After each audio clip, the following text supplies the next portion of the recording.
Hi, I'm MrByZ, and today I'm going to take a look at kind of an older large vehicle put out, and that is the Shuttle Tyderium. I'm specifically looking at the Target release of that, and that came from, I want to say, 2006, 2007, somewhere along there. It might have been a little earlier, I'm forgetting off the top of my head.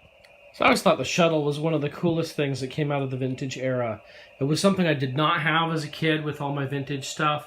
But later on when I picked it up, I don't think I ever actually saw the real Shuttle as a kid. I remember seeing it as an adult and thinking I wanted to get that. I remember spending $125 to get a vintage one back in like 1995, 96, somewhere in there. And it was missing this hatch right here. So when they re-released the FAO Schwartz one, which, as far as I know, is practically the same as this, I didn't get it, because I was like, well, it's the same thing. It was very expensive. It was hard to get stuff at FAO Schwartz. So I didn't get that. But this came out through Target, and so I was like, I've got to get another Shuttle. And so I was really excited to get it, and yeah, this is the Target Shuttle, if you will. Just kind of look inside the cockpit. As you can see, there's not a whole lot of detail, because it's straight up the vintage mold. For everything that came out that they reused the vintage molds on, I would say this is the least different in that they didn't really update anything. Now it does still have the ramp that comes down, so you could have Vader or the Emperor coming down that. Not that any one of them would fit on top of that, but it still looks cool when you put it down. Let's see. In order to bring the wings down, you actually press. This is crazy. Can you imagine like some kid holding this up to fly around? But you press this. Oh, I forgot how the new one works so much better. You press that, and I actually had to lower them myself. And the wings come down. Now I'm actually going to set this down a little bit, just so we can take a look at it. The wings out. Now you have this cargo compartment back here. It has those two circular pieces in here, as if you could put something. I think those are just screw holes, actually. But also, and it actually connects to the cockpit, as you can see. You would assume this is where Vader or the Emperor is staying as they travel in this. Again, it's not a whole lot of detail here, just enough to make it cool. And I think sometimes we don't see this with toys that much. We have stickers for the rear. Now, this comes open. It should. Like so. It does come open. It was pretty hard. Now, this looks like a storage compartment or something. This is where the batteries went on the vintage model. This doesn't have any electronics. Doesn't seem to lose anything from it, does it? Still got a lot of great detail as far as how it looks. And let's be honest. These shuttles, when we set them up in displays. This one I usually put in my Endor display for the Rebels to be coming out of as the actual Shuttle Tyderium. My vintage one I put with the my Emperor's Arrival. But differences between this and the vintage one is the paint job, really.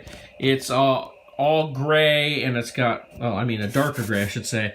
Lots of little detail, weathering and everything. Whereas the original was just all one really light gray color, and I believe the cockpit is not tinted as much as that. The one great improvement they made on the newer model is the wings actually click open. Like as you can see, I'm pulling on this, it doesn't want to go.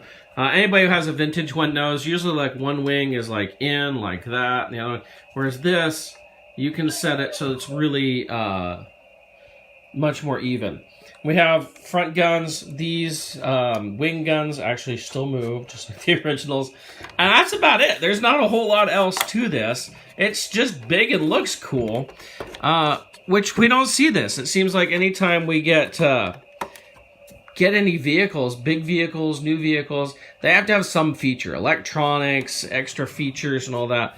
This is this, you know, it's a nice piece to put in your dioramas.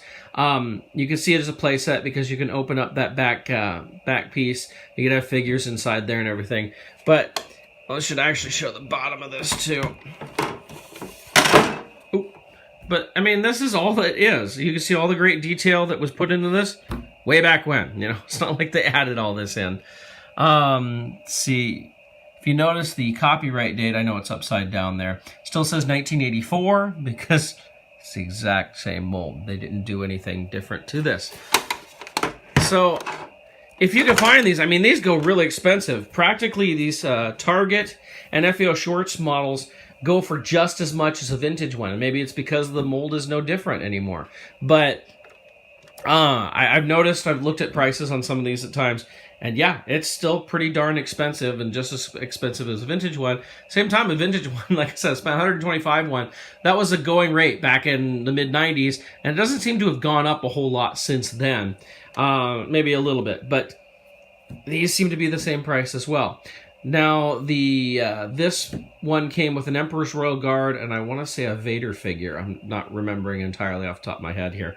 I know it came with a Royal Guard figure, and that was it. And it's awesome. It'd be nice if Hasbro re-released this. You would think this would be a pretty easy re-release, just because, again, there's no extra features. Of course, that's the stit. They want to add all sorts of extra features, which would drive up the price. So that was a look at the Shuttle Tyderium, the Target release of that. As I said, I never got the FAO release. As I understood, they're pretty darn similar. I mean, they all based off the vintage mold.